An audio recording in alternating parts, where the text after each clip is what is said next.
গত একটা বছর আমাদের জীবন থেকে চলে গেল, বসে বসে কান্না করে তাওবা করাই না দরকার, ঠিক কিনা? উল্টা তুমি গান বাজাও মিয়া, তুমি পাইছো কই এগুলা? তুমি যে একটা বছর কাটাইলা, কি করেছো তুমি? তোমার জীবনে অনেক নামাজ কাজা হয়ে গেছে, তোমার মায়ের সাথে অনেক বেয়াদবি করেছো, আল্লাহর ইবাদত থেকে বঞ্চিত হয়েছো, অথবা অনেক গুনাহের কাজ করে ফেলেছো। অন্তত এই রাতের বেলা সেজদায় পড়ে আল্লাহর কাছে বলেন, আল্লাহ একটা বছর যা আমি গুনাহ করেছি, মেহেরবানি করে নতুন বছরের শুরুতে আমাকে মাফ করে দাও। বলা যায় না? কথা কন না কেন? এইভাবে নতুন বছর শুরু করেন, গান বাজনা দিয়ে শুরু করবেন, শয়তান এক বছর আপনারে নাচাবে। খবরদার গান বাজনা ছেড়ে দেন। একটা যে গান শুনবেন, একটা কবিরা গুনাহ। কয়টা? সবাই বলেন। একটা কবিরা গুনাহ হবে একটা গান শুনলে। একটা কবিরা গুনার জন্য কিয়ামতের ময়দানে আল্লাহ রাব্বুল আলামিন ৭,৫০০ বছর জাহান্নামে জ্বালাবে।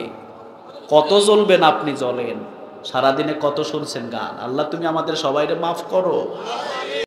তোমার দাওয়াত আমার দাওয়াত, নেই দাওয়াতে মিল।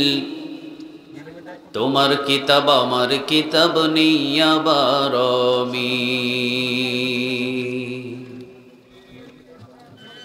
তোমার দাওয়াত আমার দাওয়াত, নেই দাওয়াতে মিল। তোমার কিতাব আমার কিতাব, নেই আবার মিল। তোমার দাওয়াত মাংস পোলাও, প্লেট ভরা ভাত। আমার দাওয়াত জেলখানাতে দুর্বিষহরা।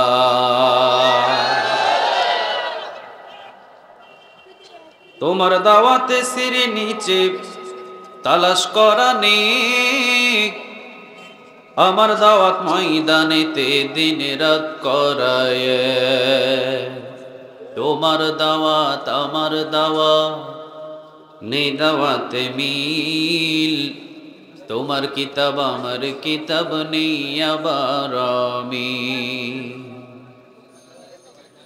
তোমার দাওয়াত দেখে না ঘুষ, সমাজ ভরা সুদ।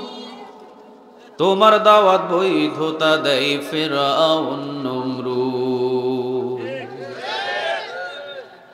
আমার দাওয়াত ইসলাম আইন, আল কোরআনের বল। আমার দাওয়াত মানে না তো জুলুমবাজের দল। তোমার দাওয়াত আমার দাওয়াত, নেই দাওয়াতে মিল। তোমার কিতাব আমার কিতাব, নেই আবার মিল। তোমার কিতাব আমার কিতাব, নেই আবার মিল। তোমার কিতাব আমার কিতাব, নেই আবার মিল। আপনারা সবাই কেমন আছেন? আলহামদুলিল্লাহ, আমিও ভালো আছি, সুস্থ আছি। আমাদের সবাইকে ভালো রাখেন কে?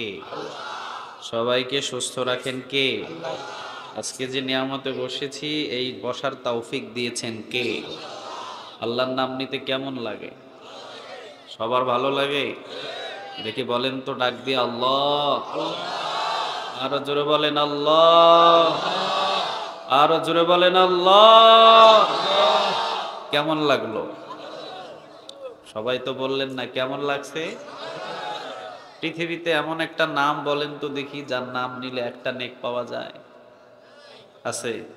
এই জায়গায় কারো নাম আছে এরকম? নাই। পুরা বাংলাদেশে আছে? সারা ওয়ার্ল্ড নাই। কিন্তু এমন একজনের নাম একবার ডাক দিলেই 40টা নেক আমল নামায় জমা হয়ে যায়। তিনি কে? সবাই বলেন। একটা হরফে 10টা নেকি। জুড়ে বলেন কয়টা? আল্লাহ। আলিফ লাম লাম হা, 4টা হরফ আছে। কয়টা? 40টা নেক আমল নামায় জমা হয়ে যায়। সুবহানাল্লাহ বলবেন না? আবার আরেকজনের প্রতি যদি দরুদ পড়েন 3টা লাভ হয়। জুড়ে বলেন কয়টা? 3টা। 1 নাম্বার, যদি সাল্লাল্লাহু আলাইহি ওয়াসাল্লাম করতে পারেন 10টা নেক আমল নামায় জমা হয়ে যাবে। 10টা গুনাহ মাফ হয়ে যাবে। 10 গুণ মর্যাদা আল্লাহ বাড়িয়ে দেবে। কেউ আছে? কথা বলেন, আর কেউ আছে? নাই। আমার নামটা সারাদিন আপনি জপেন, একটা নেক আমল নামায় জমা হবে না, ঠিক কিনা? কিন্তু আল্লাহর নামটা নিলেই আপনার আমল নামায় নেক জমা হয়ে যাবে। সুবহানাল্লাহ বলেন। তাহলে এই নিয়ামতটা কার? সবাই বলেন কার? আল্লাহর নিয়ামত গনে আপনি শেষ করতে পারবেন? পারবেন না। ওয়াইন তাউদ্দু নি'মাতাল্লাহি লা তুহসুহা। কয়টা নিয়ামত গণবেন আপনি? আপনি গুনতে গুনতে আপনার হায়াত শেষ হয়ে যাবে, আল্লাহ নিয়ামত গুনে শেষ করা যাবে না, ঠিক কিনা? আপনি কয়টা নিয়ামত গুনবেন? আপনার চতুর্দিকে দেখেন কত নিয়ামত। মাছ যেভাবে পানির ভিতরে ডুবে থাকে, আমি আর আপনি আল্লাহ নিয়ামত এইভাবে ডুবে আছি, ঠিক কিনা? এত নিয়ামত কার? আজকের এই জান্নাতের বাগান, এইটাও একটা নিয়ামত। এই ছোট্ট ছোট্ট শিশুরা শুধু চেষ্টা করেছে, কিন্তু বাগানটা সাজায়া দিছেন কে? আরো জোরে বলেন। গোনা মাফের একটা কেন্দ্র এই জান্নাতের বাগান। মুসনাদ আহমদ একটা হাদিস এসেছে, গোনা নিয়ে ঢুকতে পারবেন, শেষ পর্যন্ত থাকলে সামিয়ানা থেকে বাহির হওয়ার আগে আল্লাহ গোনা মাফ করে দেবে। তিরমিজিতে একটা হাদিস এসেছে, কেউ যদি 1 ঘন্টা কোনো রাতে কোরআনের জন্য ব্যয় করে 500 রাকাত নফল নামাজের নেক পাবে। অন্য বর্ণনা এসেছে 60 বছর নফল ইবাদত করলে যত নেক হয়, কোরআনের একটা আয়াত নিয়ে বিশ্লেষণ করলে সেই নেক আমল নামায় জমা হয়ে যায়। সহিহ বুখারীতে আরেকটা হাদিস এসেছে, যারা কোরআনের ময়দানে বসে তাদেরকে নিয়ে আসমানে কথা হয়। সুবহানাল্লাহ বলবেন না? সারা জীবন দোকান করেছি, আজকে কোরআনের বাগান, আজকেও দোকান খুলে নিয়ে বসে আছে, ঠিক কি না? আরে বেটাই, দোকান তো সারা জীবন থাকবে না। দোকানের চাটার প্রতিদিন খুলবে, প্রতিদিন বন্ধ হবে, কিন্তু মাঝখান থেকে তুই বিদায় হয়ে যাবে, ঠিক কি না? কি হবে আজকের এই দোকানদারি করে যদি কোরআন না থাকে? সবগুলো পড়ে থাকবে দুনিয়ায়। কিছু নিয়ে যেতে পারবেন? কে নিয়ে যেতে পারবেন? হাত তুলেন দেখি, যে আমি অমুক জিনিসটা নিয়ে যাব। কার এইরকম বাহাদুরি আছে? সবগুলো পড়ে থাকে দুনিয়ায়, শুধু খালি হাত নিয়ে দুনিয়া থেকে বিদায় নিতে হয়, ঠিক কিনা? সবই আমরা দেখি, সবই আমরা বুঝি, বুঝেও না বোঝার ভান করে বসে থাকি। আল্লাহ তুমি আমাদের সবাইকে কবুল করো। আরো জোরে বলেন আমিন। কোরআনের সাথে সম্পর্ক যার হয়, সে কখনো দুনিয়া লোভী হয় না, সে আখিরাত লোভী হয়, ঠিক কিনা? একজন সাহাবী বিশ্ব নবীজির সাথে আসলেন, লুঙ্গিটা খুব ছিঁড়া ছিল সাহাবীটা। বিশ্ব নবীজির সামনে আসছেন, ঘোরাঘুরি করছেন, পরনে কাপড়টাও ছিঁড়া। বিশ্ব নবীজি বললেন, তুমি কোথায় থেকে আসলা? তিনি বললেন, আমি অন্য দেশ থেকে এসেছি। ঘর বাড়ি কই? তিনি বললেন, গুহায় আশ্রয় নিয়েছি। আলহামদুলিল্লাহ বলেন। কোন দিন আসলাম? সাহাবী বললেন, কালিমা পড়লাম, আমার বাবা আমার মা আমাকে ঘর থেকে বাহির করে দিয়েছে, নিজের বিবি নিজের সন্তান নিয়ে এই মদিনাতে স্থান নিয়েছি। খাবার খাই আর না খাই, সম্পদ থাক আর না থাক, আমি যে রাসূলের পিছনে নামাজ পড়তে পারি, এইটার চাইতে বড় নিয়ামত আমার কাছে আর কিছু না। আপনি কয়দিন মদিনায় যাওয়ার জন্য আপনি চেষ্টা করেছেন? বয়স তো চলে গেছে 80-র উপরে, ঠিক কিনা? কোনো চিন্তা নাই, কোনো ভাবনা নাই। সাহাবী চলে আসলেন সব কিছু ছেড়ে দিয়ে। সাহাবী মদিনায় আছেন। বিশ্ব নবীজি বললেন, তুমি আমার কাছে চাও, তুমি আমার কাছে চাও, তুমি যা চাইবা আমি আল্লাহর কাছে দোয়া করে দিব, চাইতে দেরি হবে। আমি বিশ্ব নবী বললে আল্লাহ দিতে দেরি করবে না। রাসূল যদি হাত তুলে, হাত কি আর দেরি হতে পারে? কথা বলেন না কেন? পারে। 24 ঘন্টা যার সাথে কালেকশন, আলহামদুলিল্লাহ বলবেন না? সাহাবী বললেন, নবী আমার কিছু লাগবে না।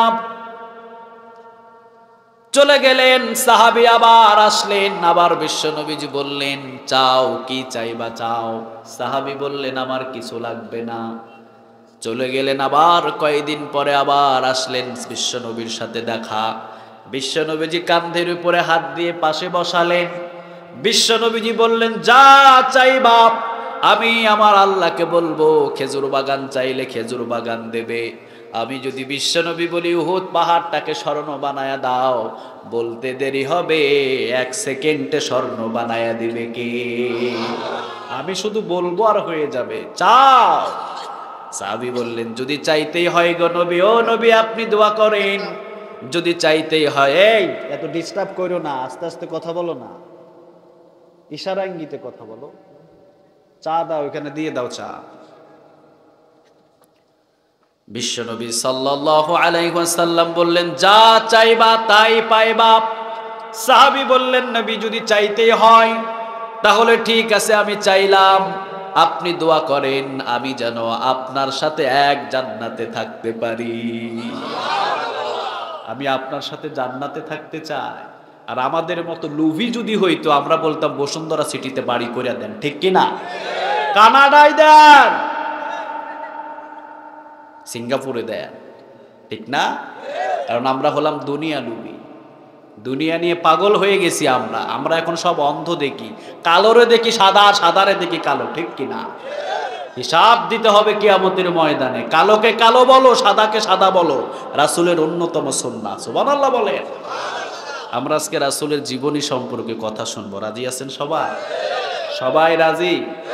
আমাদের জীবন হবে আমাদের রাসূলের মতো, ঠিক কিনা? পৃথিবীর কাউকে দেখে অনুসরণ করার আমাদের দরকার নাই। মুসলিম একজনকে অনুসরণ করে, তিনি মুহাম্মদ সাল্লাল্লাহু আলাইহি ওয়াসাল্লাম। কি পারসুন তিনি, কি একজন মহামানব আল্লাহ পাঠালেন, যার রোজার পাশে ঘন্টার পর ঘন্টা দাঁড়িয়ে থাকার জন্য মানুষ চেষ্টা করে, 1 সেকেন্ডও পারে না, ঠিক কিনা? যারা গিয়েছেন তারা দেখেছেন, 1 সেকেন্ড আপনি দাঁড়াতে পারবেন না, কিন্তু কলিজা যাইতে চায় না। কলিজা মনে হয় 24 ঘন্টা ওই জায়গায় থাকতে। ওই জায়গায় গেলে অটোমেটিক কলিজাটা ভিজে যা, চোখ দিয়ে দর দর দর দর করে পানি আসে। কি ব্যক্তি ছিলেন তিনি, আলহামদুলিল্লাহ বলবেন না? কত হাজার হাজার কিলো মাইল থেকে আপনি বাংলাদেশ থেকে গিয়েছেন, যাকে জীবনে কোনোদিন দেখেন নাই, তার প্রতি এত মায়া, এত মহাব্বত কোথায় থেকে আসলো? দিয়েছেন কে? আরো জোরে বলেন, দিয়েছেন কে? বিশ্বনবীজি বললেন, কেউ যদি দুনিয়ার ভিতরে ভালো কাজ করে, আপনি ইসলামের কাজগুলো করছেন, সারা বিশ্বের সমস্ত মানুষদের অন্তরের ভিতরে আল্লাহ আপনার প্রতি ভালোবাসা জাগিয়ে দেবে। সুবহানাল্লাহ বলবেন না? দেখবেন যারা কোরআনের খাদেম, যারা কোরআন রিসার্চ করে, যারা কোরআন নিয়ে কথা বলে, কোরআনের জন্য রক্ত ঝরায়, অনেক তাহাজ্জুদ নামাজে নিজের বাবার জন্য দোয়া করে না, কিন্তু এই কোরআনের খাদেমের জন্য অটোমেটিক দোয়া বাহির হয়, ঠিক না বেঠি? আমরা তো এমনও দেখেছি, এমনও কিছু ব্যক্তি ছিল বাংলাদেশে যার জন্য মহিলারা পর্যন্ত রোজা রেখেছে, ঠিক কিনা? জীবনও দিয়ে ফেলেছে অনেকে। কেন? কোরআনের জন্য আপনি যত সময় দিবেন, তত আল্লাহ আপনাকে জমিনের ভিতরে তত ব্যক্তি সম্মান দিবে, ঠিক কিনা? সম্মান দেওয়ার মালিক কে? আরো জোরে বলে। আবার বেইজ্জত করার মালিক কে? কুলিল্লাহুম্মা মালিকাল মুলক তুতিল মুলকা মান তাশা ওয়া তানজিউল মুলকা মিম্মান ওয়া তুইজ্জু মান তাশা ওয়া তুযিল্লু মান তাশা বিয়াদিকাল খায়র ইন্নাকা আলা কুল্লি শাইইন কাদির। বলেন তো দেখি কথাটা কার? আরো জোরে বলেন কার? আল্লাহ বলেন, সকালবেলা আমি সম্মানিত করি, আবার বিকেলবেলা বেইজ্জত করতে আমার দেরি হয় না। আপনি যতই টাকার মালিক হন, আল্লাহ যদি ইচ্ছা করে জুতার মালা গলায় পরাবে, পৃথিবীর কেউ আর তাকে থামাতে পারে না, ঠিক কিনা? কেউ পারে না। সম্মান দিতে পারেন কে? আরো জোরে বলে। কি সম্মান দিলেন আমার রাসূলকে? সারা বিশ্ব আজকে যার জন্য পাগল মাতোয়ারা। সুবহানাল্লাহ বলবেন না? এখন যদি আপনাকে বলা যায় ফ্রি ফ্রি আপনাকে হজে নিয়ে যাব, জীবনের সর্বশ্রেষ্ঠ পাওয়াটা আপনি পেয়ে যাবেন এখন, ঠিক না বেঠি? সবাই তো যেতে চায় সেখানে। আল্লাহ আমাদের সবাইকে কবুল করে নি। আরো জোরে বলেন আমিন। তোমার ওই কাবা ঘর না হাত দিয়ে টাচ করা পর্যন্ত মওতের ফেরেশতা তুমি আমাদের কাছে পাঠায়ো না। তাহলে আমরা পৃথিবীর কাউকে অনুসরণ করে চলবো না, আমরা চলবো মুহাম্মদ সাল্লাল্লাহু আলাইহি ওয়াসাল্লাম। আমরা প্রত্যেকে আমাদের ঘরে ঘরে একটা বিশ্বনবীর জীবনী রাখবো। রাজি আছেন সবাই? সবাই রাজি? আপনি বিশ্বনবীর জীবনী অন্যজনকে গিফট দিয়ে দিবেন। যদি 31st নাইটে এটা যদি আপনি গিফট হিসাবে কাউকে দিতে চান, আপনি বলেন যে ভাই গত একটা বছর যা চলে গেছে, যেভাবে চলে গেছে অসুবিধা নাই, আমি নতুন বৎসরের প্রথম দিনে যান আপনাকে একটা বিশ্বনবীর জীবনী দিলাম, আপনি পড়িয়েন। দেওয়া যায় না? কথা কন না কেন? গান বাজনা বন্ধ করবা, অশ্লীল কাজ বন্ধ করবা, কারণ কিয়ামতের ময়দানে প্রত্যেকটা বিষয় জবাব নেবেন কে? আরো জোরে বলেন কে? আল্লাহ তুমি আমাদের সবাইকে কবুল করো। গত একটা বছর আমাদের জীবন থেকে চলে গেল, বসে বসে কান্না করে তাওবা করাই না দরকার, ঠিক কিনা? উল্টা তুমি গান বাজাও মিয়া, তুমি পাইছো কই এগুলা? তুমি যে একটা বছর কাটাইলা, কি করেছো তুমি? তোমার জীবনে অনেক নামাজ কাজা হয়ে গেছে, তোমার মায়ের সাথে অনেক বেয়াদবি করেছো, আল্লাহর ইবাদত থেকে বঞ্চিত হয়েছো, অথবা অনেক গুনাহের কাজ করে ফেলেছো। অন্তত এই রাতের বেলা সেজদায় পড়ে আল্লাহর কাছে বলেন, আল্লাহ একটা বছর যা আমি গুনাহ করেছি, মেহেরবানি করে নতুন বছরের শুরুতে আমাকে মাফ করে দাও। বলা যায় না? কথা কন না কেন? এইভাবে নতুন বছর শুরু করেন, গান বাজনা দিয়ে শুরু করবেন, শয়তান এক বছর আপনারে নাচাবে। খবরদার গান বাজনা ছেড়ে দেন। একটা যে গান শুনবেন, একটা কবিরা গুনাহ। কয়টা? সবাই বলেন। একটা কবিরা গুনাহ হবে একটা গান শুনলে। একটা কবিরা গুনার জন্য কিয়ামতের ময়দানে আল্লাহ রাব্বুল আলামিন ৭,৫০০ বছর জাহান্নামে জ্বালাবে। কত জ্বলবেন আপনি? জ্বলেন। সারাদিনে কত শুনছেন গান? আল্লাহ তুমি আমাদের সবাইকে মাফ করো।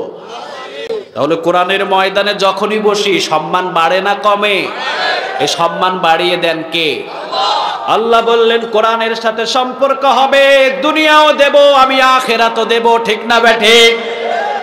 গ্রামের একজন সাহাবী আসলেন বিশ্বনবীর সামনে, বললেন, ও নবী আপনি তেলাওয়াত করেন কোরআন, আমি আপনার জবান থেকে কোরআন শুনতে চাই।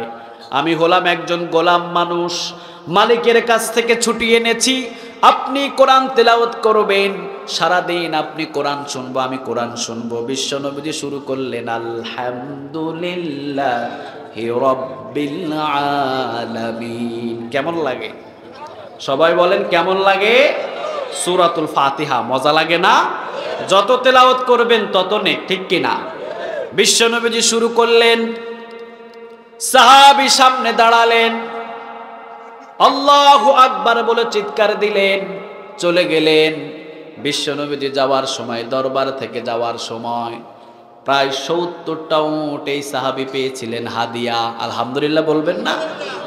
এসেছিলেন কোরআন শোনার জন্যে, কিন্তু ৭০টা উট হাদিয়া দিয়ে দিলেন কে? কোরআনের ময়দানে বসবেন, আল্লাহ দুনিয়াও দেবে আবার আখিরাতও দেবে। আলহামদুলিল্লাহ বলেন। তাহলে কোরআন থেকে আমরা কথা শুনবো, দীর্ঘ রাত করব না, অনেক রাত হয়েছে। এখন করা কোরআনের ময়দান ৬টার সময় হয় মাগরিব নামাজ। কয়টায়? কথা কন না কেন? ৬টায়। এখন বাজে কয়টা? ৫টা, ৫:৩০ থেকে ৬টার ভিতরে আমরা মাগরিব শেষ করেছি। এখন বাজে প্রায় ১০:৩০টার উপরে। ১১টা থেকে ১১:২০-এর ভিতরে আমরা ময়দান ছেড়ে দেব ইনশাআল্লাহ। আমি এসেছি অনেক আগে, আমি মনে করেছি ৯টা থেকে ৯:৩০ উঠবো। যাক, প্রোগ্রামের বিষয়, দেরি হতেই পারে, কারণ আমাদের এই ইবাদতটা শেষ ইবাদত নয়। আমাদের ইবাদতটা হলো ফজরের নামাজের মূল্যবান ইবাদত, ঠিক কিনা? যত রাত করে আপনি ঘুমাবেন, এই ময়দান থেকে যদি একজন ফজর নামাজ ইচ্ছাকৃত কাজা হয়ে যায়, ময়দান দিয়ে কোনো লাভ হবে? এই ময়দানটা সাজানোই তো হয়েছে নামাজি করার জন্য, ঠিক কিনা? এই ময়দান থেকে আমরা আজকে নামাজি হয়ে যাব। রাজি আছেন সবাই? আমরা ময়দানের আগে, অর্থাৎ বয়ানের আগের দিন বেনামাজি, আজ থেকে কি হব? সবাই বলেন। কিন্তু বয়ানের আগের দিনও বেনামাজি, বয়ানের পরের দিনও বেনামাজি। এই ওয়াজ দিয়ে কোনো লাভ হবে না, ঠিক না বেঠিক? আগের দিনে ছিলাম বেনামাজি, বয়ান শুনে পরের দিন কি হব আমরা? আল্লাহ মসজিদের সাথে কলিজাটারে বাঁধা দাও। মসজিদের সাথে কলিজা যত বাঁধবেন, আল্লাহ তত সম্মান বাড়াইয়া দিবে, ঠিক কিনা? তাহলে আসুন কোরআন থেকে কথা বলি। এই কোরআনের ভিতরে সূরা আছে কয়টা? সবাই বলেন। এই ১১৪টা সূরা নাজিল হয়েছে কত বছর আগে? হ্যাঁ, আচ্ছা প্রায় ১,৫০০ বছর ধরলাম, কয় হাজার? ১,৫০০ বছর আগে ১১৪টা, এখন পাইছেন কয়টা? ১14টা। কোনো ১৯-২০ আছে? আরো ১৪,০০০ বছর পরে যদি আপনি আবার আইসেন দুনিয়ায়, আবার যদি খোঁজ নেন, তাহলে কত পাবেন? শিওর? কোন আয়াত থেকে? ইন্না নাহনু নাযালনা যিকরা ওয়া ইন্না লাহু লাহাফিজুন। এই কোরআন হেফাজতের দায়িত্ব পৃথিবীর কাউরে দেওয়া হয় না, এটার দায়িত্ব নিয়েছেন কে? আল্লাহ। আরো জোরে বলেন কে? কোরআনের বিরোধিতা যাবেন তো আপনি দুনিয়ায় টিকতে পারবেন না, ঠিক কিনা? আল্লাহ বলে হাতগুলো আমি গড়িয়ে দেব, কারণ কোরআনটা পৃথিবীর কারো নয়, কোনো আলেমের নয়, কোনো মাদ্রাসা ছাত্র নয়, কোরআনটা কার? আপনি কোরআনের বিপক্ষে কথা বলবেন, কথা বিপক্ষে হয়ে যাবে কার? আপনি আল্লাহর বান্দা হয়ে জমিনে আল্লাহর কোরআনের বিরোধিতা করবেন, আল্লাহ আপনাকে ছাড় কখনো দেবে? এই জন্য সাবধান, আপনি কি কথা বলছেন আগে চিন্তা করবেন। আল্লাহ কোরআন থেকে আমাদের সহি বুঝ দান করো। হেফাজত করার দায়িত্ব নিলেন কে? আল্লাহ রাব্বুল আলামিন বললেন, ইন্না নাহনু নাযালনা যিকরা ওয়া ইন্না লাহু লাহাফিজুন। ও নবী, এই কোরআনটাকে হেফাজতের দায়িত্ব আমি আল্লাহ রাব্বুল আলামিন পৃথিবীর কারো কাছে দিই নাই গো নবী। কোরআন হেফাজতের দায়িত্ব একজনা রেখে দিলেন, বলেন তো তিনি কে? পৃথিবীর সব কিতাব পুড়ে যাবে, জ্বালিয়ে দেওয়া হবে, কোরআনটাকে শেষ করতে পারবেন? কথা বলেন, শেষ করতে পারবেন? কোরআন আপনি কখনো শেষ করতে পারবেন না, কারণ কোরআন যদি কাগজের কোরআন জ্বালায়া দেন, জীবন্ত কোরআন লক্ষ লক্ষ জমিনের ভিতরে আছে, ঠিক কিনা? কয়টা জ্বালাবেন আপনি? কয়টা জ্বালাবেন? এই যে তাওসিফ, ও কোরআন শিখছে, অলরেডি প্রায় শেষের পথে, কোরআনের হাফেজ হচ্ছে, আলহামদুলিল্লাহ বলে। কোরআনটা সহজ একটা কিতাব, আপনি নিজেও তেলাওয়াত করে নিজেও মুখস্থ করতে পারবেন না? কথা কন না কেন? নিজেও পারবেন। সহজ কিতাব, আল্লাহ বলছেন হেফাজত করব, মানুষের কলবের ভিতরে আমি ঢেলে দেব, আলহামদুলিল্লাহ। দেখেন 7 বছরের শিশু কোরআন মুখস্থ করে ফেলে, সুবহানাল্লাহ বলেন। আল্লাহ রাব্বুল আলামিন বললেন, খবরদার, কোরআনকে শেষ করার জন্য কেউ আসবে না, যে আসবে তাকে শেষ করে দিবে কে? আবু জেহেল আসলেন, অনেক শক্তিশালী। আপনি আবু জেহেল রে কি মনে করেন? আপনার চাইতে বড় পণ্ডিত ছিল আবু জেহেল। আপনি কি মনে করেন 1 মাস আগে উট যদি মরুভূমিতে পায়খানা করছে, ও দেখলে বলে দিয়েছে আবু জেহেল এটা 1 মাসের পায়খানা? কি মনে করেন কত বড় পণ্ডিত? ওর জ্ঞান কি কম ছিল নাকি? আপনার চাইতে বেশি জ্ঞান। ও রাস্তা দিয়ে উট গেলে বলে দিতে পারতো এই রাস্তা দিয়ে সাদা উট হাঁটছে না লাল উট হাঁটছে, পা দেখে। ওই ব্যক্তি কোরআন না মানার কারণে দুনিয়া থেকে শেষ করে দিলেন কে? আরো জোরে বলেন। ইন্টারন্যাশনাল পায়খানা, হাজী সাহেবেরা গেলে পেটের ব্যথা ওঠে। যদি প্রশ্ন করা হয় পেটের ব্যথা কেন ব্যথা জানি না, পুলিশ বলে তাড়াতাড়ি ইন্টারন্যাশনালে পায়খানা করো, সব ভালো হয়ে যাবে। সবাই গিয়ে পায়খানা করে আসে, ঠিক না বেঠিক? অনেক হাজিও যায়, ওই জায়গায় যাওয়ার পরে বলে আবু জেহেলের বাড়ি কোনটা? অনেকেই বলে আবু জেহেলের বাড়ি কই? অনেক হাজিগুলো বলে আবু জেহেলের বাড়ি কই? অনেকে প্রশ্ন করে কি করবা আবু জেহেলের বাড়ি দেখো, হাই গা মুইটা ভরাই শেষ করে দিব এটারে। আসলে তো ইন্টারন্যাশনাল টয়লেট আগে থেকেই বানানো হয়েছে, ঠিক কিনা? বেইজ্জত করলেন। আর হযরত ওমর এই কোরআনটাকে ধরলেন, ওমর ধরার কারণে সম্মান বাড়ায়া দিলেন কে? কানা নবিয়্যুম মিন বা'দি লা কানা ওমর। বিশ্বনবীজি বলতেন আমার পরে যদি কোনো রাসূল আসতো আল্লাহ ওমরকে নবী হিসাবে গ্রহণ করতেন। সুবহানাল্লাহ। কি পারসন ছিলেন তিনি, কি ব্যক্তি ছিলেন তিনি, যে রাস্তা দিয়ে হাঁটতেন ভয়ে শয়তান ওই রাস্তা দিয়ে যাইত না। আলহামদুলিল্লাহ বলবেন না? বিশ্বনবীজি যখন মেরাজে গেলেন, ঝর্ণার পানি নিয়ে বিশ্বনবীজি হাত দিয়ে নাড়াচাড়া করছেন, ঝর্ণার ফাঁক দিয়ে দেখলেন ওই পার্শ্বে বিশাল বড় একটা অট্টালিকা। ওই অট্টালিকা যদি দুনিয়ার ভিতরে ছেড়ে দেওয়া হয়, একটা পিঁপড়া যদি একটা সমুদ্রের ভিতরে ছেড়ে দেন যতটুকু ছোট, অট্টালিকাটা যদি জমিনের ভিতরে ছেড়ে দেয় সারা জমিনটা ওই অট্টালিকার ভিতরে পিঁপড়ার সমান। সুবহানাল্লাহ। কি অট্টালিকা বানিয়েছেন বিশ্বনবীজি বলেন ওটা কার? কার ওইটা? ওইটি বলে আল্লাহ। আল্লাহ অট্টালিকা দিয়ে কি করবে? তাকিয়ে দেখলেন বিশ্বনবী জিবরিল আলাইহিস সালাম রে বললেন অট্টালিকাটা কার? জিবরিল বললেন যেই দিন ওমর কালিমা পড়েছে, মক্কার চত্বরে যেই দিন তাকবীর দিয়েছে, আল্লাহ খুশি হয়ে ওমরের জন্য ওই অট্টালিকা বানিয়ে দিয়েছে। এই কোরআনটাকে আপনি সম্মান করবেন, আল্লাহ সম্মানিত করবে, ঠিক কিনা? ইন্নাহু লাকুরআনুন কারীম, সম্মানিত কিতাব হলো এই কোরআন। আপনি কার বিপক্ষে কথা বলেন মিয়া? কার পক্ষে কথা বলেন? সাবধান হন, জবানটা তালা লাগান, চিন্তা ভাবনা করেন। কালোরে কালো বলেন, সাদারে সাদা বলেন, এছাড়া কিয়ামতের ময়দানে 1 ইঞ্চি নড়ার ক্ষমতা থাকবে না। আপনি সম্পর্ক রাখতে গিয়া কোরআনের বিরোধিতা করা শুরু করেছেন, খবরদার। এই সম্পর্ক সারা জীবন থাকে না।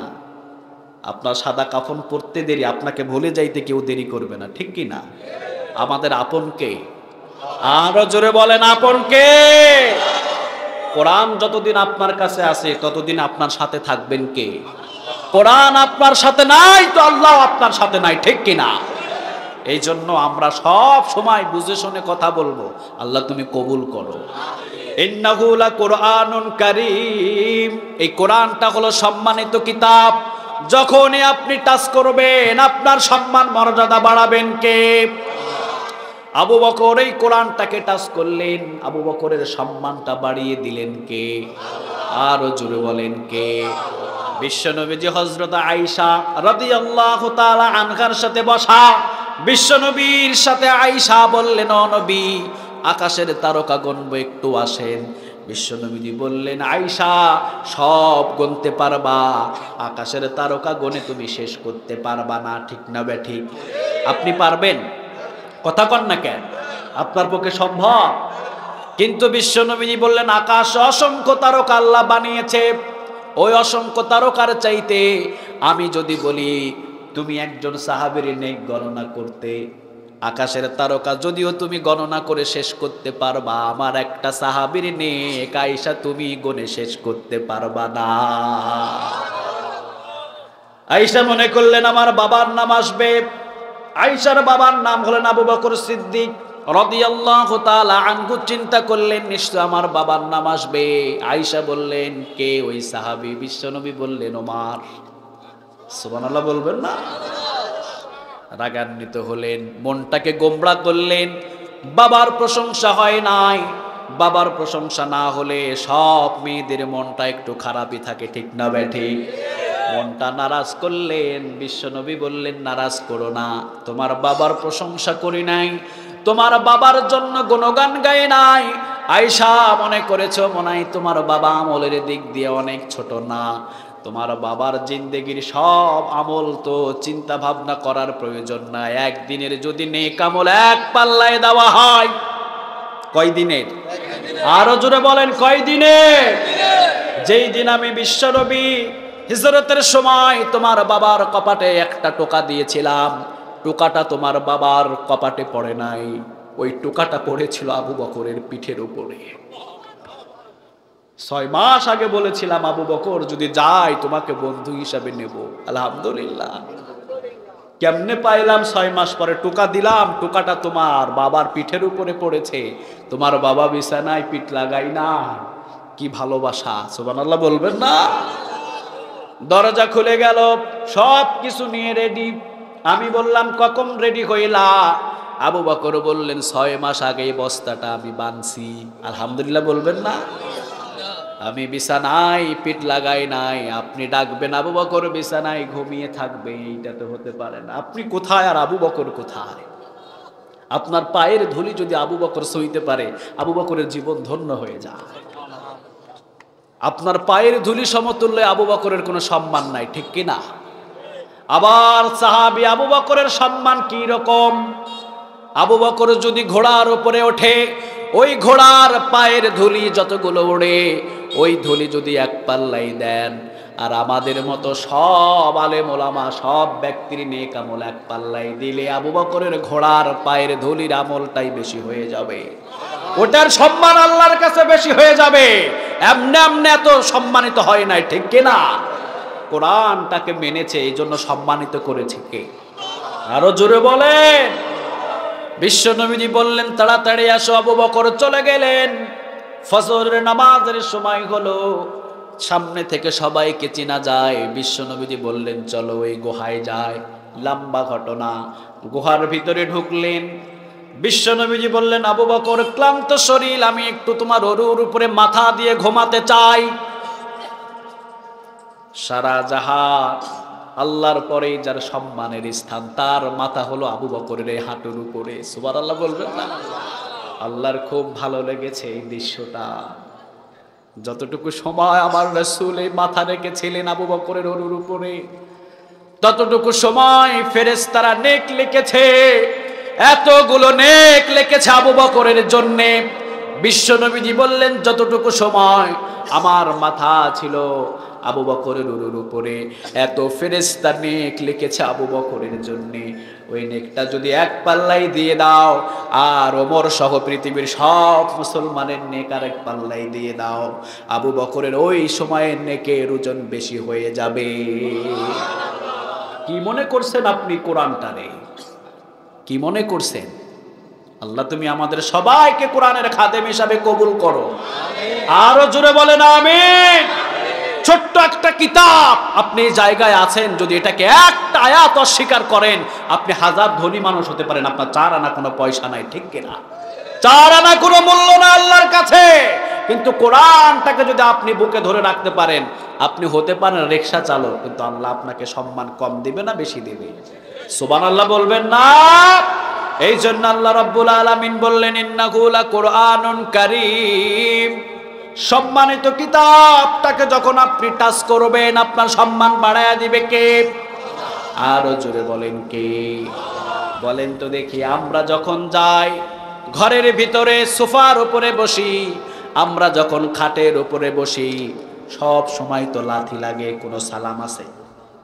সালাম করেন? খাটের উপরে যে ঘুমান, কোনোদিন সালাম করছেন? কথা কন না কেন? হাজার হাজার টাকা দিয়ে আপনি খাট কিনেছেন, কোনোদিন সালাম নাই।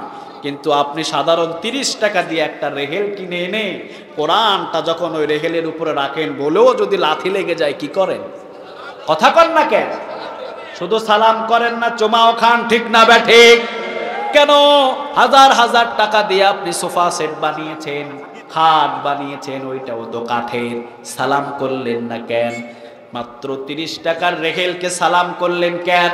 সালাম তো করলেন এই জন্যে, কারণ 24টা ঘন্টা রেহেলের সাথে কোরআন জড়িত আছে, এই জন্য রেহেলের সম্মান বাড়িয়ে দিয়েছে কে? কোরআনের সাথে আপনার সম্পর্ক হবে, আপনার সম্মান আল্লাহ বাড়িয়ে দেবে। আলহামদুলিল্লাহ। আবার এই কোরআনটা এমন একটা কিতাব, যতই শুনি ততই মজা লাগে, ঠিক না ঠিক? আবু নাসর আশরাফি হুজুর তিনি আলোচনা করলেন এক ধরনের মজা, তাওসিফ কোরআন তেলাওয়াত করলেন আরেক ধরনের মজা, ঠিক না ঠিক? যত শুনবেন তত মজা কম না বেশি? বিরক্ত লাগে আপনাদের? কথা কন না কেন? আমাদের কারো বিরক্ত লাগে না। সারা রাত যদি আমাদের এইভাবে কোরআন থেকে শোনা হয় কথা, সারা রাত চলে যাবে, আমরা বিরক্ত হব না, ঠিক কিনা? আর যদি আপনি বিরক্ত হন, নিশ্চয়ই বুঝতে হবে শয়তান এখনো আপনাকে ধোঁকা দেয়। নামাজের ভিতরে দাঁড়াইলে দীর্ঘ তেলাওয়াত শুরু করলে অনেকের খাইজানি শুরু হয়, আছে না নাই? আরে ভাই, নামাজের ভিতরে যে তেলাওয়াত হচ্ছে, প্রতিটা হরফে 100টা করে নেক পাচ্ছেন। আপনি বসে বসে তেলাওয়াত করলে নেক পাবেন 10টা, নামাজের ভিতরে যদি তেলাওয়াত করেন নেক পাবেন 100টা। 90টা নেক বাড়ায় দিবে কে? আরো জোরে বলেন কে? কোরআন যতই শুনি ততই মজা লাগে। বলেন তো দেখি, বাংলাদেশের ভিতরে একটা গান খুব ভাইরাল হয়েছিল, আসিফ খান কুমিল্লা, উনি গান একটা গাইছিলেন, সারা দেশে শুধু তার পিয়াকে খুঁজেছিলেন। ও পিয়া, ও পিয়া তুমি কোথায়, আমি তো এয়ানে আসি। খুঁজে নাই? কথা কন না কেন? সভাপতি সাহেব গানটা শুনছিলেন না? ও পিয়া তুমি কোথায়? সারা দেশের ভিতরে 4-5 বছর এমন ভাইরাল, রোডে ঘাটে মাঠে ঘাটে এমনকি টয়লেটও বাজতো গান। এখন আর আছে? কথা কন না কেন? এখন কেউ শোনে? কারো মোবাইলে আছে? নাই। এরপরে ওইটা যৌবন কালো গেল, বৃদ্ধ কালো গেল, এমনকি এখন দাফন হয়ে গেছে, কবরটা ওই গানের কেউ খুঁজে পাবে না, ঠিক কিনা? এরপরে আবার আসলো, ফেটে যায়, ছিঁড়ে যায়, তালি দেওয়ার কোনো বুদ্ধি নাই, যে আমার এই গান শুনবি তাইও ফেটে ছেড়ে যাবি। মমতাজ গাইলো গানটা, সারা বাংলাদেশের ভিতরে ভাইরাল, ঠিক না বেঠিক? বিয়ের অনুষ্ঠানে সব জায়গায় শুধু ফেটে যায় আর ছিঁড়ে যায়, ফেটে যায় আর ছিঁড়ে যায়, সব জায়গায়। 2-3 বছর এমন ভাইরাল হলো, সব জায়গায় ওই গান, আমরা কান দইরাও কোনো জায়গায় যাইতে পারি না, ঠিক কিনা? এখন কি আর বাজে? কথা কন না কেন?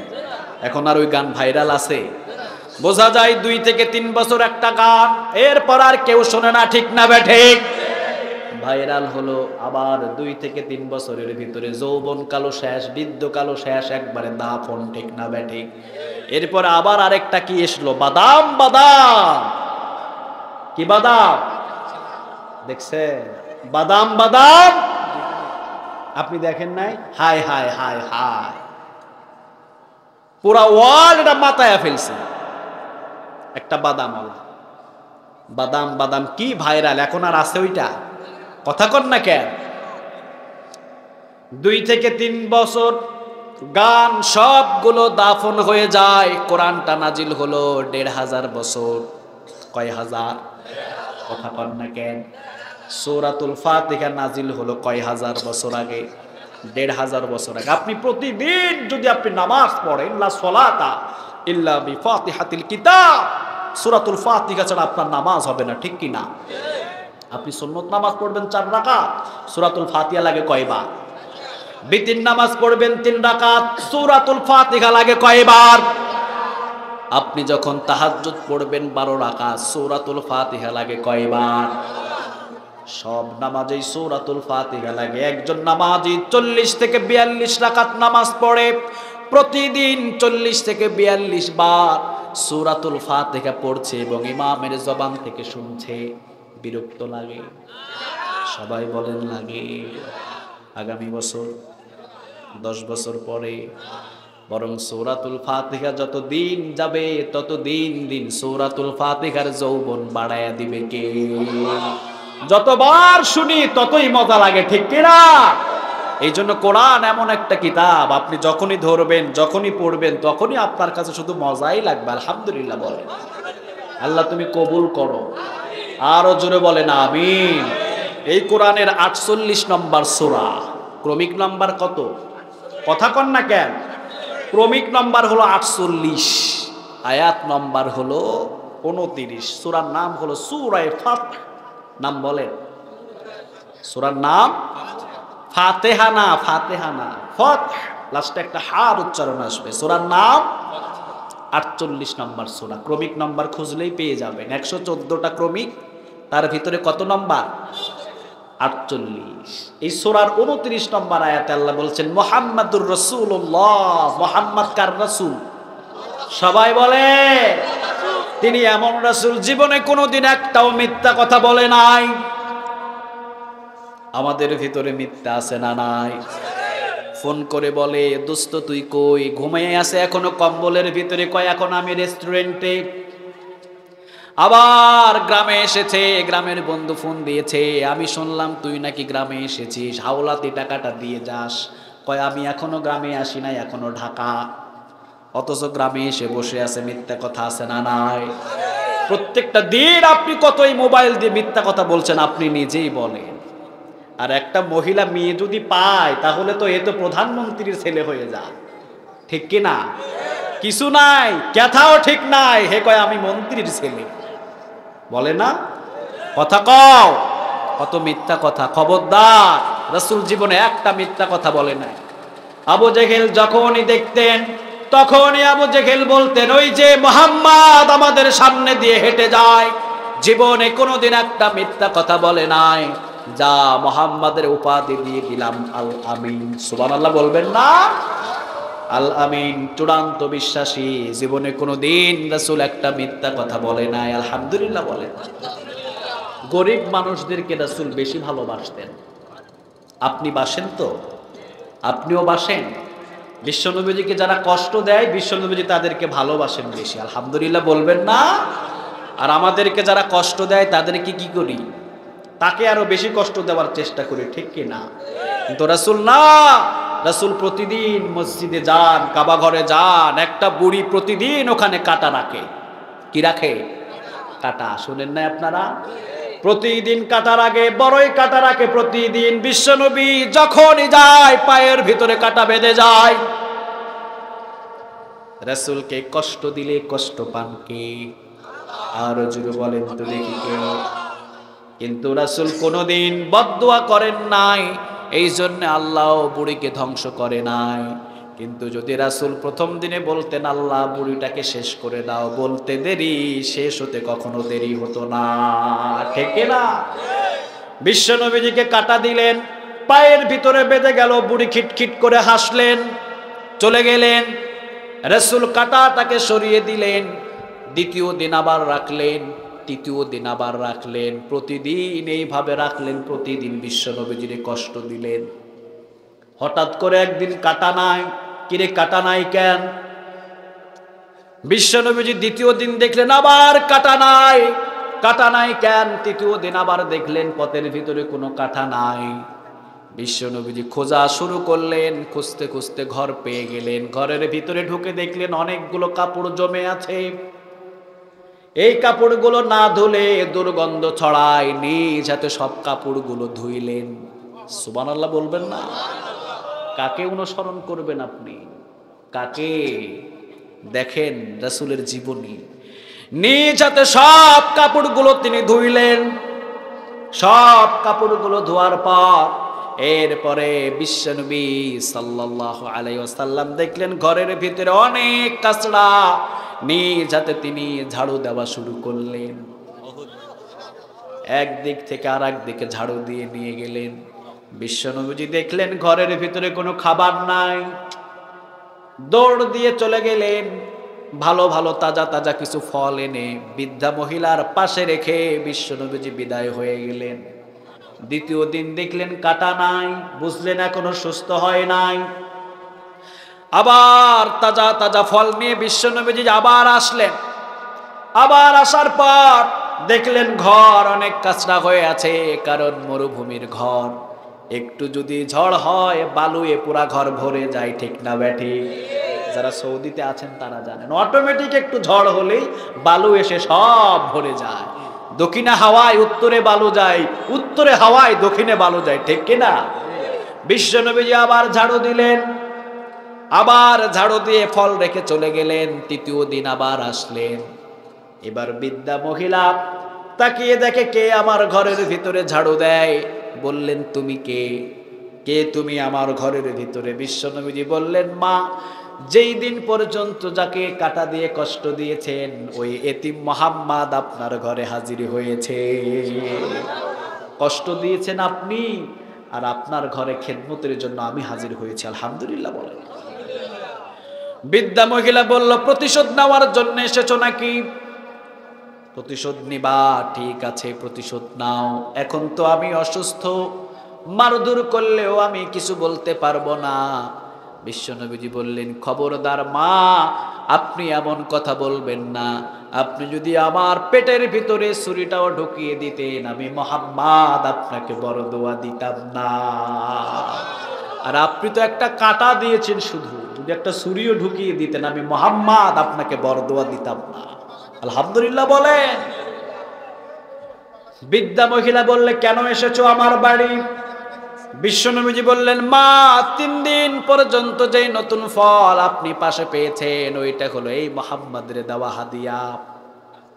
আপনার যত কাপড় চোপড় সব ছিল সবগুলোই তো আমি ধুয়ে দিয়েছি। প্রতিদিন আসি মা আপনাকে দেখার জন্যে, প্রতিশোধ নেওয়ার জন্য নয়। বৃদ্ধা মহিলা বললেন, যেই মুহাম্মদকে সারা জীবন কষ্ট দিলাম ওই মুহাম্মদ আমি অসুস্থর সময় আমার পাশে দাঁড়িয়েছে, ওই মুহাম্মাদের সাথেই তো থাকা দরকার। লা ইলাহা ইল্লাল্লাহু মুহাম্মাদুর রাসূলুল্লাহ সাল্লাল্লাহু আলাইহি ওয়াসাল্লাম। যত কষ্ট দিতেন তাকে তত বেশি ভালোবাসতেন। আলহামদুলিল্লাহ, আমরাও আজ থেকে আমাদেরকে যে যত বেশি কষ্ট দিক আমরা বুকটা পাতিয়ে দিব, ঠিক কি না? ভালোবাসা দিয়ে তার কলিজাটা জয় করবেন। আরেকজন মহিলা, আবু জেহেল বলছে, এই মহিলা তুমি মক্কা ছেড়ে চলে যাও, কারণ মক্কার ভিতরে একটা পাগলের আগমন হয়েছে, তুমি জানো না? বুড়ি মহিলাটা ভয় পেয়ে গেলেন, পাগল যদি আমারে ধরে আমাকে মেরে ফেলবে। সব বস্তাগুলো রেডি করছে, ব্যাগ কাঁধের উপরে নিলেন, কাঁধের উপরে নিয়ে রওনা শুরু করছে। এক দেশ থেকে আর এক দেশের দিকে রওনা দিলেন। ইতিমধ্যে বিশ্বনবীর সাথে দেখা, রাসূল সামনে এসে সালাম দিলেন, কেমন আছেন জিজ্ঞাসা করলেন। মহিলাটা বললেন, বাবা মক্কার ভিতরে নতুন নাকি একটা পাগলের আগমন হয়েছে, মুহাম্মদ নাম, আব্দুল্লাহর ছেলে মুহাম্মদ। আমি তার থেকে দূরে কোথাও চলে যাব, সে যদি ধরে নাকি মানুষকেও পাগল বানাইয়া দেয়। এই জন্য আমি চলে যাব অনেক দূরে। কোথায় যাবেন মা? বৃদ্ধা মহিলা বলল, বাবা মক্কা ছেড়ে অন্য কোন কান্ট্রিতে রওনা দিয়েছি, অনেক বোঝা। বিশ্বনবীজি বললেন, মা মরুভূমির ভিতরে এতগুলো বোঝা নিয়ে তো আপনি যাইতে পারবেন না, দেন মা আমার কাঁধের উপরে বোঝাগুলো উঠাইয়া দেন, আমার কাঁধে উঠান। আপনি যাবেন তো যাবেন, ঠিক আছে, আমি আপনাকে পুছিয়ে দিব, চলেন আমার কাঁধে সব বোঝা উঠাইয়া দেন। বিশ্বনবীর সামনে ভারী কেউ বোঝা নিয়ে গেলে রাসূল তার বোঝাটা নিজের কাঁধে নিয়ে নিতেন। আলহামদুলিল্লাহ। আপনি কি আপনার সামনে একটা বোঝা নিয়ে রিকশা উঠতে পারে না, আপনি সাহেব মানুষ, বোঝাটা ঠেলতেও পান না, ঠিক কি না? ঠেলে দেবেন। কেউ রিকশা চালায়, রিকশাটা উপরে উঠাতে পারে না, চালের বস্তা আছে রিকশায় 5টা, ওর শক্তি কুলায় না, পিছন দিয়ে ঠেলে দিবেন। 10 বছর ইতিকাফের নেক আল্লাহ আপনার আমলনামায় জমা করে দেবে। 1 বছর ইতিকাফ 3টা উহুদ পাহাড় সমপরিমাণ। 10 বছর ইতিকাফ করলে 10টা ইতিকাফ মানে 30টা উহুদ পাহাড় পরিমাণ নেক আমলনামায় জমা করে দিবে কে? চিন্তা করে দেখেন, রাসূলের সামনে দিয়ে কেউ কখনো ভারী বোঝা নিয়ে কখনো যেতে পারতেন না, রাসূল সাথে সাথে ওইটা নিজের মাথায় নিতেন। আলহামদুলিল্লাহ বলেন। যখনই দেখতেন কেউ বোঝা নিয়ে বাজারে নিয়ে হেঁটে যায়, বিশ্বনবীজি দৌড় দিয়ে পাশে যেতেন, সালাম দিতেন, জিজ্ঞাসা করতেন কেমন আছেন, কোথায় যান। বিশ্বনবীজিকে যখন এই কথাগুলো উত্তর দিতেন, দেখতেন আমার রাসূলের নাগালে কাফের হোক ইহুদি হোক যাই হোক না কেন, হাত থেকে বোঝাটা নিয়ে বাড়ি পর্যন্ত দিয়ে আসতেন। সুবহানাল্লাহ বলবেন না? আপনি পারছেন কোনোদিন পারেন নাই, বরং উল্টা আরো নিজের বোঝা অন্যদের কাঁধে চাপায়া দেন, ঠিক কিনা? নিজে বাজার করছেন 25 কেজি, এই রিকশাওয়ালা ধর বাজারটা দিয়া, একটা টাকাও তারে দিলেন না, নিজের বোঝা অন্যদের কাঁধে চাপাইলেন। খবরদার, আল্লাহ আমাদের মাফ করুন। বিশ্বনবীজি বললেন, মা আমার কাঁধে উঠায়া দেন। তুমি কে বাবা? পরিচয় নিতে হবে না মা, আপনি মরুভূমির ভিতর দিয়ে যেই দেশে যাবেন ওই দেশের লাস্ট সীমানায় আমি পুষিয়ে দেব। নিজের কাঁধের উপরে সব বোঝাগুলো নিলেন। বুড়ি পিছনে হাঁটে, পায়ের দিকে তাকায়, হাতের দিকে তাকায়, চেহারার দিকে তাকায়। বুড়ি দেখে বলে, এমন মানুষ তো আমি জীবনে কোনোদিন দেখি না। কি মহামানব, যার পায়ের মতো এত সুন্দর পা আমি কোনোদিন দেখি নাই, যার হাঁটার স্টাইলের মতো কোনোদিন এত সুন্দর স্টাইল আমি দেখি নাই। মাথাটাকে নত করে নিচের দিকে তাকিয়ে তাকিয়ে হাঁটে, সিনা ফুলিয়ে ফুলিয়ে রাসূল হাঁটা পছন্দ করতেন না। আর আমি যদি একটা কোন রকম দায়িত্ব পাই, আমার সিনা প্রশস্ত করে ফেলি, ঠিক না ব্যাঠি? অহংকারে পা মাটিতে লাগায় না। বিশ্বনবীজি যেভাবে হাঁটতেন, বুড়ি দেখে পাগল হয়ে গেলেন। রাসূলের পায়ের দিকে তাকায়, হাতের দিকে তাকায়, গঠনের দিকে তাকায়, আবার মাঝে মাঝে প্রশ্ন করে, মা আপনি আমার সাথে আছেন নাকি? সুবহানাল্লাহ বলুন। পিছন থেকে বৃদ্ধা মহিলা বলে, বাবা হ্যাঁ আমি তোমার পিছনে আছি, চলো। কিছু দূর যাওয়ার পর বলেন, বাবা আর সামনে তোমাকে কষ্ট করতে হবে না, কারণ আমার কাছে একটা দিরহাম নাই যে তোমাকে আমি উপহার দিব। রাসূল বললেন, মা দিরহাম নেওয়ার জন্যে আপনার বোঝা আমি কাঁধে উঠাই নাই মা, আপনি আখিরাতে মুক্তি পাবেন এই জন্যেই বোঝা আমি কাঁধে উঠিয়ে নিয়েছি। দুনিয়ার কোনো দিরহাম দিয়ে আমাকে সন্তুষ্ট করতে পারবেন না। আলহামদুলিল্লাহ। বৃদ্ধা মহিলা বুঝতে পারেন না কথার প্যাস, হিকমতের কথাগুলো বুঝতে পারেন না, চলে গেলেন একবারে শেষ সীমানায়। বিশ্বনবীজি বললেন, মা এই জায়গা থেকে ওই পার্শ্বে হলো অন্য কান্ট্রি, আর এই পার্শ্বে হলো মক্কা, আপনি যদি চলে যান চলে যান, আমি এখান থেকে চলে গেলাম মা। বৃদ্ধা মহিলা পিছন থেকে ডাক দিলেন, বাবা তোমার নামটা কি, তোমার পরিচয়টা কি, কি তোমার পরিচয়, কোথায় তোমার বাড়ি, এত সুন্দর তো মানুষ আমি মক্কার ভিতরে একটাও পাই নাই, জীবনে কোনোদিন এইরকম চেহারার মানুষও আমি দেখি নাই, জীবনে কোনোদিন এই মক্কার ভিতরে এত সুন্দর ব্যবহারের মানুষ আমার চোখে পড়ে নাই। কে তুমি বাবা, অন্যের বোঝা নিজের কাঁধে করে বহন করে দাও। বিশ্বনবীজি বললেন, মা যার জন্য, যে পাগলের জন্য আপনি মক্কা ছেড়েছেন, ওই পাগল আমি মুহাম্মদ।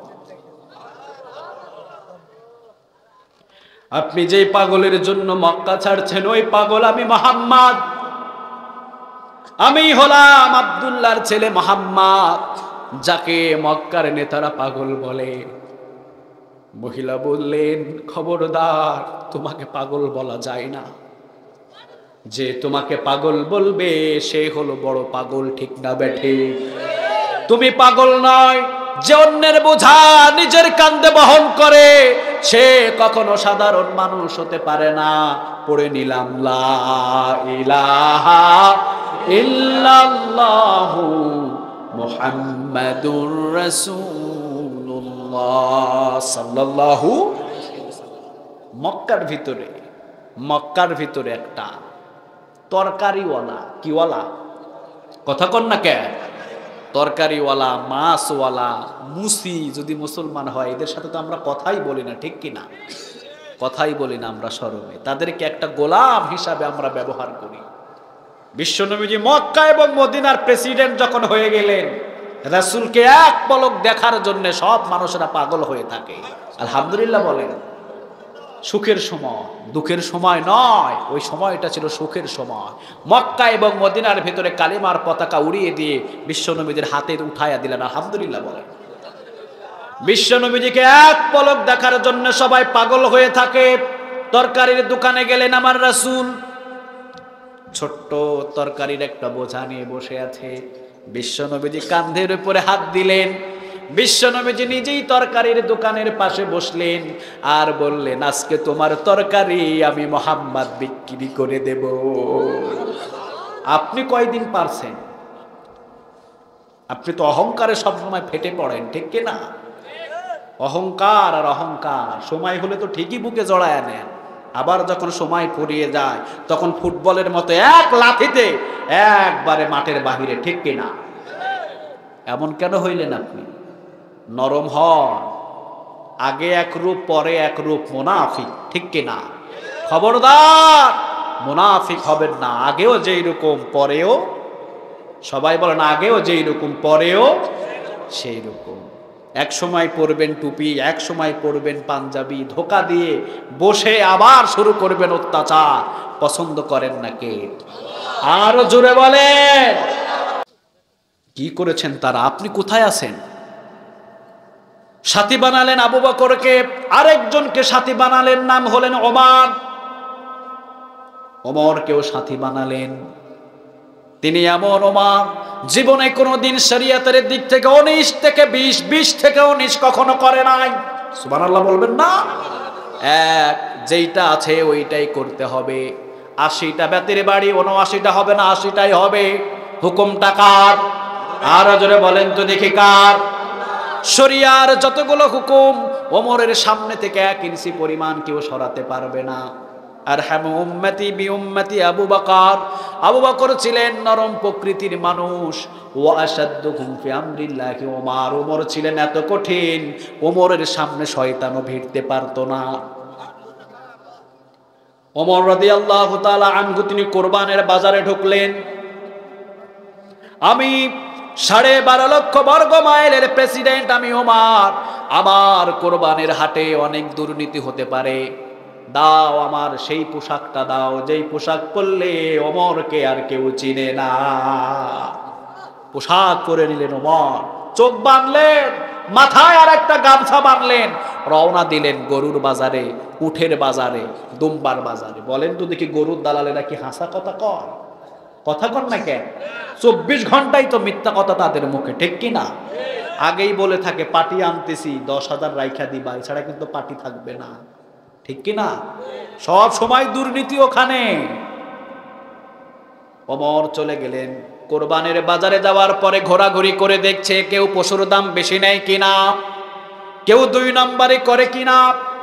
খুঁজতে খুঁজতে দেখে ফেললেন ওমরের ছেলে আব্দুল্লাহ মোটা তাজা একটা উট নিয়ে দাঁড়িয়ে আছে। ওমরের একটা ছেলে ছিলেন, নাম কি বলেন? আরো জোরে বলেন। আব্দুল্লাহ ইবনে ওমর। নামটা কেমন লাগে? ভালো লাগে না? আব্দুল্লাহ নাম রাখবেন, আর রহমান নাম রাখবেন, আব্দুর রহমান রাখবেন, আব্দুল্লাহ রাখবেন, সব চাইতে আল্লাহর পছন্দের নাম। আলহামদুলিল্লাহ। দেখলেন আব্দুল্লাহ একটা উট নিয়ে দাঁড়িয়ে আছে। ওমর রাদিয়াল্লাহু তাআলা আনহু সালাম দিয়ে দিলেন। সালাম দিয়ে বললেন, বাবা তোমার নাম কি? আসলে তো আগে থেকেও জানে, ঠিক না বে ঠিক? আব্দুল্লাহ বললেন, আমার নাম আব্দুল্লাহ, কিন্তু বাবার নাম যোগ করলেন না। ইচ্ছা করলে বলতে পারতেন আব্দুল্লাহ ইবনে ওমর, তিনি বললেন শুধু আব্দুল্লাহ। বাবার নাম কি? বাবার নাম বলে না। ওমর বললেন, বাবার নামটা কি বাবা তোমার? আব্দুল্লাহ কখনো বলে না। আবার বললেন, বাবার নাম বলতে লজ্জা লাগে কেন? বাবার নাম বলো। 3 বারের বেলা বললেন, আমার বাবার নাম ওমর। আপনি তো প্রেসিডেন্টের ছেলে, আপনি তো প্রেসিডেন্টের ছেলে, মক্কা মদিনার প্রেসিডেন্টের ছেলে। আপনি কেন উট নিয়ে দাঁড়িয়ে থাকবেন? কেন আপনার কোনো টাকা পয়সা নাই? আব্দুল্লাহ বললেন, আমার বাবার অ্যাকাউন্টও খালি। আমার বাবার ছেলে আমি আব্দুল্লাহ, আমার অ্যাকাউন্টও সব সময় খালি। আমার অ্যাকাউন্টে কোনো টাকা নাই। আমি অসুস্থ হলে আমার অ্যাকাউন্টে টাকা উঠায় আমি চিকিৎসা করতে পারি না, আমার বাবার অ্যাকাউন্টও খালি। আলহামদুলিল্লাহ বলে। কিন্তু আমাদের দেশ এমন দেশ, সোনার বাংলাদেশ। আমরা থাকি বাংলাদেশে, বউ থাকে কানাডার বাড়িতে, ঠিক না বেঠি? কথা কন না কেন? বউ থাকে কানাডা, অমুক থাকে কানাডা, তমুক থাকে কানাডা, আমি থাকি বাংলাদেশ। আমি চুরি চারি যা করছি, যেই দিন আমি ভাগ্যা যাবো এই দিন আর কানাডা থেকে বাংলাদেশে পা দিব না, ঠিক কিনা? এই জন্য আগেই রেডি। আগেই কি? কথা কন না কেন? পৃথিবীর সব জায়গা থেকে বাঁচতে পারবা, একজনের হাত থেকে বাঁচা যাবে না। বলো তিনি কে? আরো জোরে বলেন। কোরআনের বিরোধিতা করবা, কোন দেশে শান্তিতে থাকতে পারবা না, কারণ জমিনটা কার? আরো জোরে বলতে হবে, জমিনটা কার? কোরআনের বিরুদ্ধে থাকবা, কোন জমিন আল্লাহ আশ্রয় দিবে না। বাংলাদেশ থেকে চলে গেলেন ইন্টারন্যাশনাল টাকলা। কে এটা? কথা কন না কেন? ইন্টারন্যাশনাল একবারে স্টুডিয়াম, জীবনে মনে হয় চুলি গজায় নাই। চলে গেলেন কোরআনের বিরোধিতা, ইসলামের বিরোধিতা। আমার প্রধানমন্ত্রীকে আমি স্বাগতম জানাই, এইরকম পাগলারে যে নামায়া দিছে। আলহামদুলিল্লাহ। আমি আরো জানাই, যারা ইসলামকে নিয়ে কথা বলবে আপনি তাদেরকে ছাঁটাই করেন, আল্লাহ আপনার সম্মান বাড়ায় দিবে, ঠিক কিনা? চলে গেলেন বাংলাদেশ থেকে। মাঝে মাঝে আবার ইনশাআল্লাহ বলে, রাষ্ট্র ধর্ম বাংলাদেশে থাকবে না ইনশাআল্লাহ।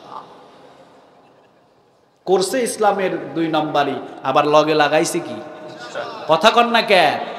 আবার বলেন না, কি জিন্দেগি গড়েছে তারা। ওমর বললেন, কোথায় পেলে ওঠ? আব্দুল্লাহ বললেন, বাবা মায়ের কাছ থেকে কিছু টাকা নিয়েছিলাম, মায়ের কাছ থেকে কিছু টাকা নিলাম, আমার কাছে কিছু টাকা ছিল, 2টা টাকা যোগ করে 40 দিরহাম দিয়ে একটা শুকনা উট কিনেছি। শুকনা উট কিনার পরে আপনি যেই সিংহাসনে বসেন, আপনি যেখানে বিচার করার জন্য বসেন, আপনি যেই কার্যালয়ে বসেন, আপনি যেই সংসদে বসেন, ওইটার পিছনের যত জমিন, সব জমিনে তো সবুজ সবুজ ঘাস হয়। ওই ঘাসটা খাইয়ে উটটাকে মোটা তাজা করেছি, এখন বাজারে এনেছি, 100 দিরহাম দাম এখন মোলাই। ওমর বললেন, সর্বনাশ বাবা, 40 দিরহাম দিয়ে কিনেছিস, 40 দিরহাম রাখবি, বাকি যে 60 দিরহাম ওইটা মদিনার ফাউন্ডে জমা করে দিবি। কারণ যেই জমিনের ঘাস খাইয়ে মোটা তাজা করেছিস, ওই জমিনগুলার সব মালিক মদিনার জনগণ। অন্যের জমিনের ঘাস খাওয়ায় মোটা তাজা করবি, ওই টাকা দিয়া মাল কামাইবি, হবে না, হবে না। সব টাকা ফাউন্ডে জমা দিয়ে দিবি, 40 দিরহাম দিয়ে কিনছিস ওইটা নিয়ে যাবে। আলহামদুলিল্লাহ বলে মুহাম্মাদুর রাসূলুল্লাহ। রাসূল যেই রকম, ওয়াল্লাযীনা মাআহু, রাসূলের সাথীরাও সেই রকম, ঠিক কি না? আমরাও যদি তাদের সাথে থাকি, আমাদেরকেও কবুল করবে কে? আরো জোরে বলেন কে? আল্লাহ তুমি আমাদের সবাইকে কবুল করো।